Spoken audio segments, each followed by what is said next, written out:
చాలామంది అడిగారు ఇంతకాలం ఎందుకు రాలేదు తెలంగాణకని. పార్టీ ఇక్కడే స్థాపించాం, పార్టీ ఇక్కడే పెట్టాం, ఎందుకు తిరగలేదు అంటే నేను ఒకటే అనుకున్నాను, తెలంగాణ ప్రజలు పిలిచే వరకు నేను రాను, మీ అనుమతి కావాలి, నేను రాను. మొట్టమొదటిసారిగా నల్లమల్ల అడుగుల నుంచి శివ అనే కుర్రవాడు ప్రశాసన్ నగర్ కాలనీ ఆఫీస్లో నేను లోపలికి పోతా ఉంటే ఒక ఇద్దరు కుర్రాళ్ళు కనిపించారు. కొద్దిగా వర్షం పడుతూ ఉంది, ఆ వర్షపు చినుకులు తడుస్తూ వాళ్ళ పక్కన ఉంటే నేను చూశాను. కానీ ఆ బిడ్డలను చూడగానే నాకు ఎందుకు ఒకసారి లోపలికి పిలవాలనిపించింది. లోపలికి తర్వాత ఏం కావాలంటే, అన్న మాది నల్లమల యురేనియం ఎక్స్కవేషన్ జరుగుతూ ఉంది అక్కడ, మా పెంటలు అంటే వాళ్ళ గ్రామాలని పెంటలు అంటారు, మా గ్రామాలన్నీ ఇట్లా పోతూ ఉన్నాయి. గ్రీన్ ట్రిబ్యునల్కి ఫోన్ చేస్తే, ఢిల్లీలో గ్రీన్ ట్రిబ్యునల్ ఫోన్ చేస్తే నాకు ఇంగ్లీష్ రాదన్నా, నాకు వచ్చిన కొద్ది గొప్ప ఇంగ్లీష్లో మాట్లాడుతూ ఉంటే వాళ్ళకి అర్థం కావట్లేదు, నాకు ఎవరికి చెప్పుకోవాలి తెలియట్లేదు, మేము అందరం పోరాటం చేస్తాం, నా వంతు కృషిగా నీకు దగ్గరికి వస్తే సమస్యకు పరిష్కారం అవుతుందని వచ్చాను నేనన్నా. నన్ను కదిపేసింది. ఒక 17 ఏళ్ల కుర్రాడు. తెలంగాణ గొప్పతనం ఏంటంటే 17 ఏళ్ల కుర్రాడికి చైతన్యం కల్పించింది. ఎల్లు నడు, సమస్యతో మాట్లాడు, పోరాడు, ఎల్లు ముందుకి. ఎక్కడ నల్లమల, ఎక్కడ హైదరాబాద్, ఎక్కడ ప్రశాసన్ నగర్, ఎక్కడ పవన్ కళ్యాణ్, ఎక్కడ జనసేన, వచ్చాడు, వచ్చి మాట్లాడాడు. నన్ను కదిపేస్తుంది. ప్రజల్లోంచి పిలుపు వచ్చింది భావించాను ఆ రోజు. ఒక సంపత్ నాయక్ అసెంబ్లీకి వెళ్ళాలని కోరుకుంటాను. అక్కడున్న బిడ్డలు కొన్ని సంవత్సరాల తర్వాత తెలంగాణను ఏలాలని కోరుకుంటాను. ఇక్కడున్న ఆడపడుచులు తెలంగాణ అసెంబ్లీలోకి అడుగు పెట్టాలని కోరుకుంటాను. అక్కడున్న బిడ్డలు తెలంగాణ ఏ అభివృద్ధి అయితే కోరుకుందో ఆ అభివృద్ధికి ముందడుగు ఇవ్వాలని కోరుకుంటాను. అది నేను కోరుకునే మార్పు. నేను కోరుకునేది సామాజిక మార్పే.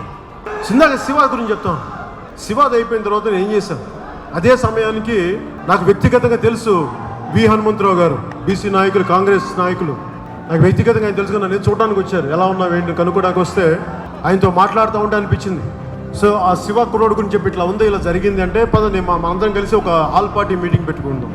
ఆ రోజున ఆల్ పార్టీ మీటింగ్లో చెంచుల ప్రతినిధి చిగుళ్ళ మల్లికార్జున్ అబ్బాయి మాట్లాడుతుంటే నాకు అమెరికాలో రెడ్ యూనియన్ చీఫ్ మాట్లాడు, సియాటిల్ సియాక్స్ చీఫ్, అతను మాట్లాడిన మాటలు గుర్తొచ్చింది.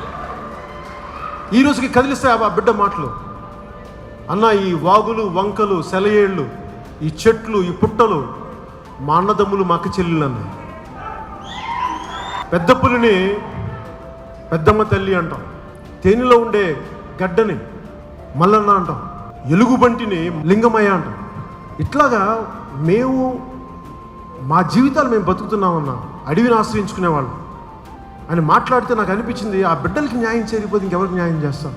పర్యావరణాన్ని పరిరక్షించే అభివృద్ధి ప్రస్థానం జరగాలి, కానీ పర్యావరణాన్ని అంత దారుణంగా విధ్వంసం చేసేసి అభివృద్ధి మనకు ఆనందం కలిగిస్తాం. వేలాది మంది చెంచుళ్ళు రోడ్ల మీదకి వచ్చేస్తే వాళ్ళు కన్నీళ్లు పెడుతుంటే ఆ కన్నీటి మీద మనం అభివృద్ధి అనగలమా? వెనుకబడ్డ కులాలకి న్యాయం జరగాలి అంటే అభివృద్ధి చెందిన కులాలకి అన్యాయం జరగడం అని కాదు, వాళ్ళకి న్యాయం చేయమని కోరుతున్నాం. ఒక సంపత్ నాయక్ కానీ, చేవెళ్ళ నియోజకవర్గం నుంచి చేరిన ప్రజీత్ గౌడ్ కానీ ఒక కొత్త తరం అసెంబ్లీకి వెళ్ళాలి. కొత్త తరం.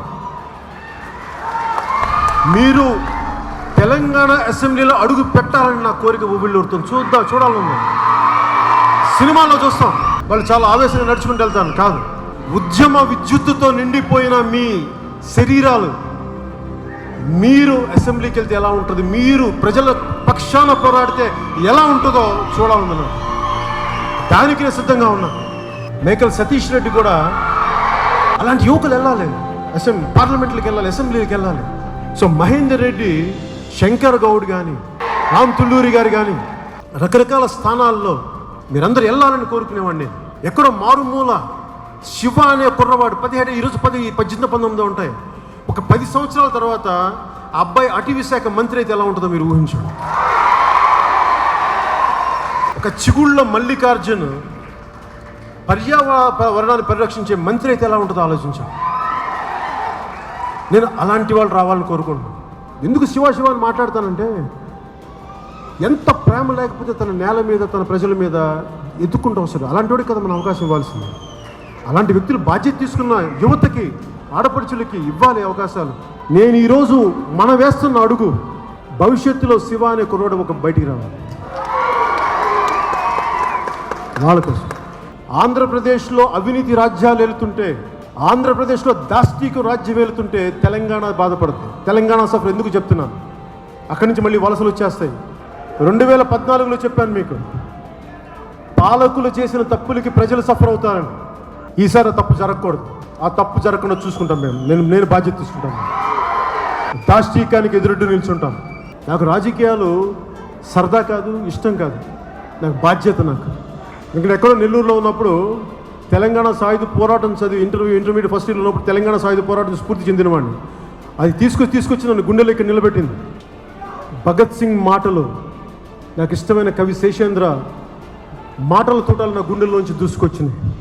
నా నడకలు అడవుల్లో నిర్భయంగా తిరిగే సింహాలు, నా నడకలు అడవుల్లో నిర్భయంగా తిరిగే సింహాలు. నేను పూలతో పోట్లాడతాను, పూల తోటలతో పోట్లాడతాను, మేఘాల సేనలతో పోట్లాడతాను, తుఫానులతో మాట్లాడతాను. పోట్లాట నేను బతకడానికి పీల్చే ఊపిరి, పోట్లాట నేను బతకడానికి పీల్చే ఊపిరి. నా అవయవాలకి నీచంగా ఉంగే భంగిమలు తెలియవు, నా అవయవాలకి నీచంగా ఉంగే భంగిమలు తెలియవు. నేను సత్యాగ్రహిని.